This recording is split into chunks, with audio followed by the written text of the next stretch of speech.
Hi everybody, I'm Ryan, and today we're going to talk about some tips and tricks to playing Domain Zoo in Modern. Who needs to go to the zoo when my house is one?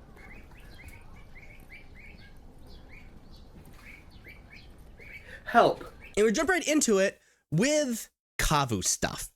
Territorial Kavu, when it attacks, it allows you to exile something from a graveyard, and it makes sense, some synergies with that, being able to exile and be main deck graveyard hate, which is really, really cool. But also, remember, you can attack with Territorial Kavu and discard Flage, which puts it in the graveyard so we can immediately escape it, plus discarding other things to put it into the graveyard, so, you know, we have the fuel to bring back Flage. It's just a really, really potent thing. Remember, you don't have to keep Flage in your hand. Next up, Arena of Glory. Arena of Glory, the relevant text on it is you can pay red and tap it, exert it, you add 2 red. If that mana is spent to cast a creature spell against haste until end of turn. There's a lot of synergies with this.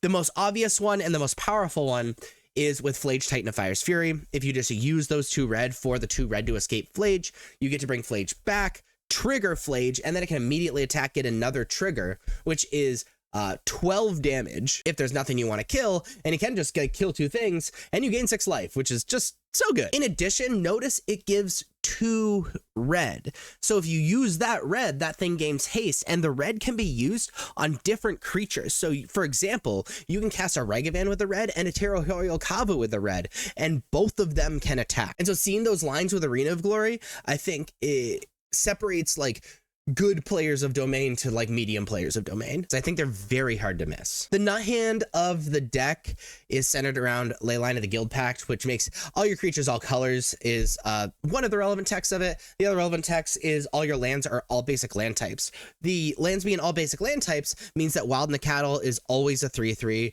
Nishoba Brawl is always a 5/3, Territorial Kavu is always a 5/5, and that's very powerful. But the even more powerful thing about it is when you have Leyline of the Guild Pact on the battlefield and Scion of Draco. Scion of Draco says that it costs 2 less to cast for each basic land type, so just having a Leyline of the Guild Pact on the battlefield means Scion costs 2 no matter what. And then it says each creature you control has Vigilance if it's white, Hexproof if it's blue, Lifelink if it's black, First Strike if it's red, and Trample if it's green. So it has all of those texts, and all of your creatures are all of those colors if Leyline of the Guild Pact is on the battlefield. So the nut hand is start with Leyline in your hand, you get to put it on the battlefield, turn 2 play Scion, and everything is all of those things, and it's just everything becomes so much harder to deal with, and your creatures are already oversized, so often it's the end of the game. In addition, Leyline of the Guild Pact turns even fetch lands into lands that you can just tap for mana. So you only really need to fetch when you want to surveil or something. There's no need to pay life to fetch. I guess you can filter like lands out of your deck, but I don't think this is the deck for that. But those are some interesting tips and tricks for